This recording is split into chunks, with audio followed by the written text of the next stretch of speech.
Hello all signs, ito po yung inyong gabay sa next 7 days. Yan, maraming salamat po sa patuloy na pagsuporta, pagsubaybay, malaking tulong at sobrang na-appreciate ko po lahat ng like, shares, and comments. Basahin nyo na lang guys yung description. Pagdating sa private reading, nandyan yung lahat ng kailangan yung info or panoorin nyo yung dulo, nandun yung details. Start tayo kay fire signs, no? Aries, Leo, Sagittarius, Sun, Moon, Rising, or Venus signs.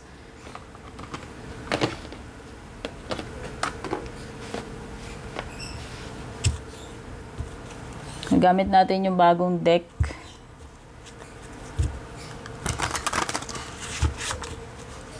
Ngayon ko palang gagamitin. Matagal na to sa akin guys, di ko lang siya na-unbox, di ko nga alam kung 1 year na to din sa drawer ko. Aries, Leo, Sagittarius, ano yung gabay ninyo? Meron ka 5 of Pentacles.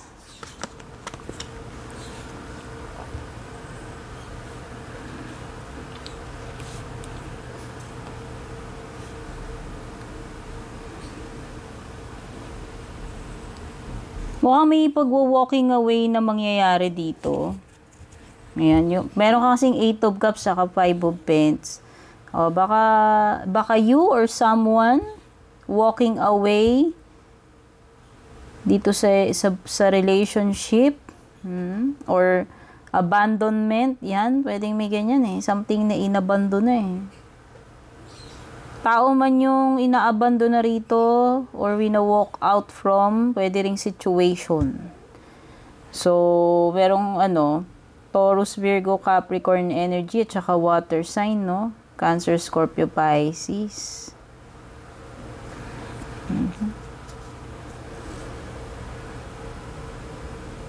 Some of you are confused about, ewan ko, making a choice, making a decision. Para kasing may mga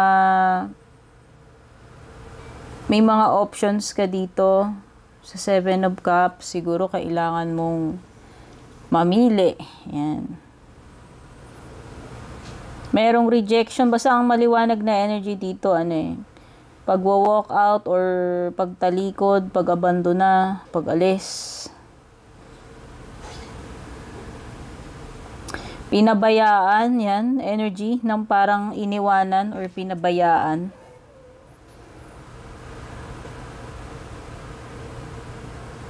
Meron ding energy dito ng pakikipagsapalaran sa 8 of Cups mo or maghahanap na lang ng something better, parang ganon. Whether job yan, it could be a job, it could be a relationship.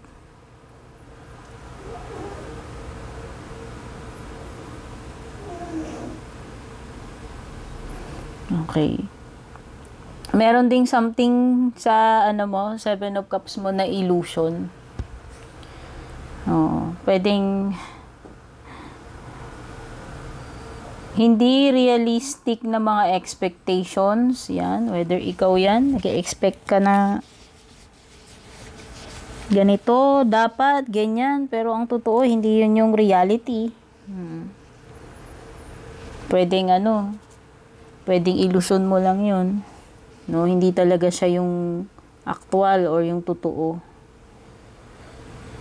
Maybe it's time to leave kasi feeling mo hindi ka na happy dito. Feeling mo wala nang growth. Wala nang mangyayari dyan sa situation na yan. Pwedeng ganun. Or leaving something behind kasi iniisip mo na meron pang mas better dito. Kumbaga, willing kang i-give up or i-sacrifice to, iwan ito kung anong meron dito para lang maghanap ka ng something na mas malalim or mas fulfilling. Ayan. Next is Earth signs, Taurus, Virgo, Capricorn, Sun, Moon, Rising. Venus signs or cross watchers. Basahin mo na lang yung nasa description, earth signs, or yung pinakadulo na itong video kung interesado ka sa private reading. Nandyan lahat ng details. Wow! Meron ka Sun card, High Priestess, at saka Six of Cups. Pwedeng merong Taurus dito, pwedeng merong Libra, pwede ring merong Leo, tsaka Cancer, Scorpio, Pisces.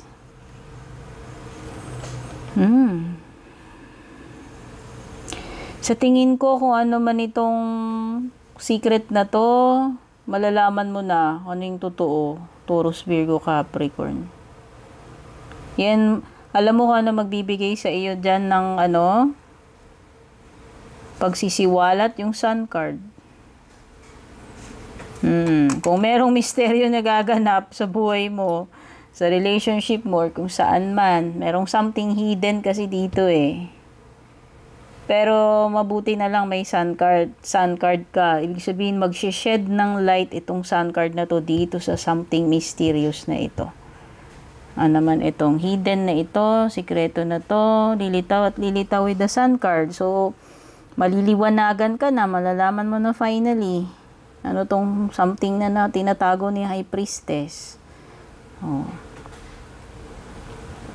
Something about the past na mabibigyan ng closure or kaliwanagan. Kasi yun meron kasi ditong Six of Cups. Pwedeng related sa past. At least, di ba, mabibigyan na ng closure yun o malalaman mo na yung truth tungkol doon sa misteryo na yan na naganap pa nung kopong-kopong pa siguro or matagal na.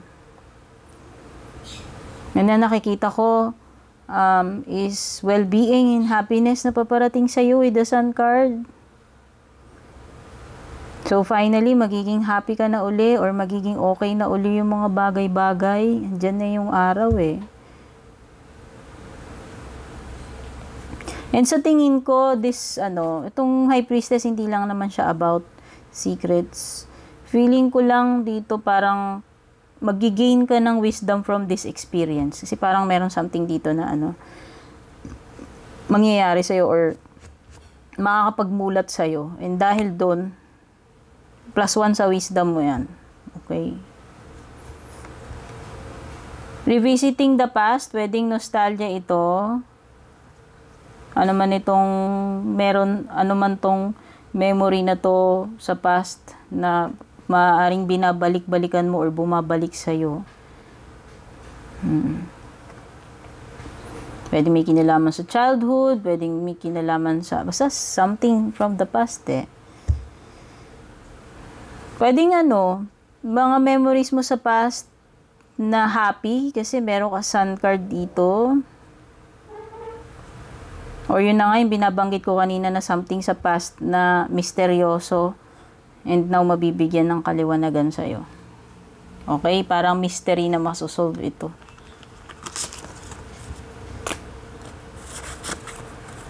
Air signs, Gemini, Libra, Aquarius.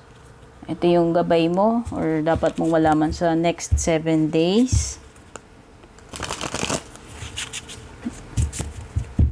Pakibasa na lang lahat ng nakasulat sa description, air signs, pati yung pinakadulo ng video kung interesado ka sa private reading.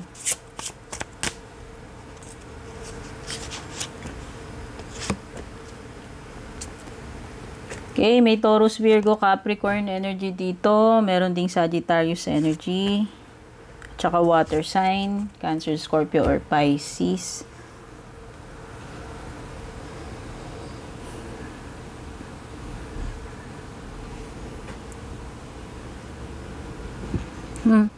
Nakita ko dito is pagbabati.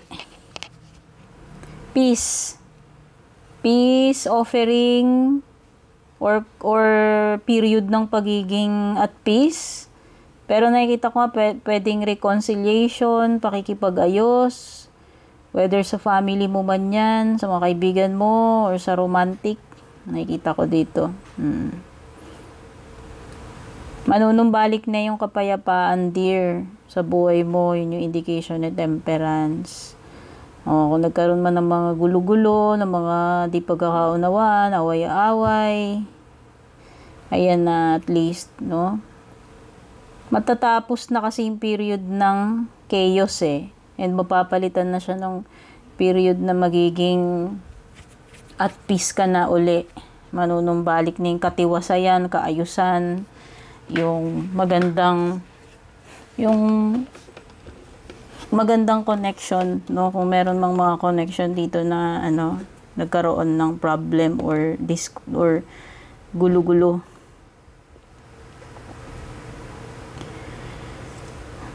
Okay, so mukhang merong something dito na hindi mo ma-achieve with the Seven of Pentacles. Yan. Baka nag-e-expect ka na may mapapala ka pero wala ka na pala, or parang meron kang pinag-investan ng iyong time, ng energy mo, pero feeling mo hindi worth it yung napala mo dyan, parang ganun. Hindi na justify yung hard work mo, parang hindi naging fruitful, hindi ka naging kontento sa kung ano yung naging outcome. Pwedeng ganun energy. May love or peace offering sa iyo, Ace of Cups. So pwedeng rekindling ito sa magjojowa o manunumbalik na yung connection, or pwedeng new connection. Pwede naman panibagong pwedeng panibagong relationship or renewal, no? Yung tipong, kasi ito may card ka ng renewal, healing eh. Kung hindi bagong person, ibig sabihin magkakaayos uli, magiging together again, magre-reconnect uli sila. Okay? Water signs, Cancer, Scorpio, Pisces, cross watchers. Ito po yung inyong gabay. Timeless po ito for the next 7 days. Pag sinabi kong timeless guys, hindi ko nilalagyan ng petsa yun. Kahit kailan nyo mapanood. So, next 7 days. Yan. Tignan mo na lang yung mga nakasulat sa description, water signs, or panoorin mo hanggang dulo, nandyan lahat ng detalye kung balak mo mag-avail ng private reading.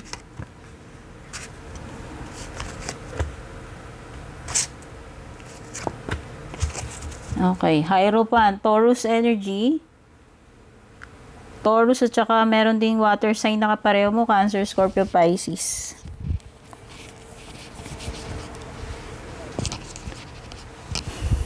May Cancer, strong energy ng Cancer.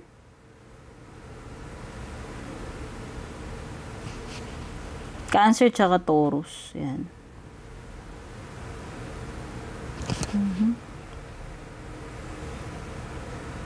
Okay.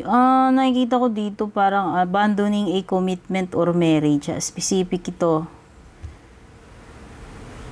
Pwedeng may umalis na.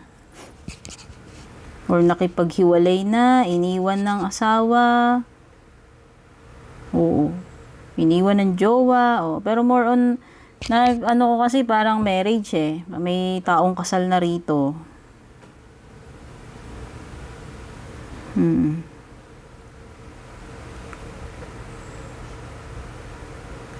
May pag-iwan. Merong ipinagpalit. Oo. Parang may energy dito ng ipinagpalit. And walang closure. Wala akong nakitang closure. Walang pwedeng itinago. Merong something na sikreto with the High Priestess. Itinago. Nanahimik. Oo. Meron ditong nananahimik or may tinatago siya. Hindi niya na sinabi. And then, magugulat ka na lang one day, bigla ka na lang iniwan, bigla na lang ng abandona, ng iwan.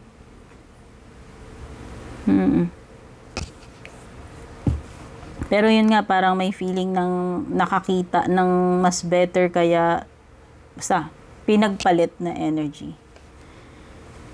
Okay. So, nakikita ko na pwedeng kahit na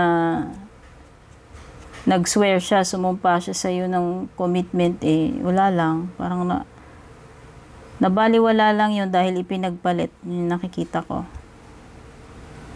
Ayan, may paglabag kasi dito sa sa vows na sinumpaan Nasira yung marriage. Hindi ko nga alam. Parang ganun. Pwedeng kasal kayo neto. Or, basta, hindi ko alam kung sino yung kasal. Kung asawa mo ba yan, kung jowa mo. Kung jowa mo yan, pwedeng kasal na. And,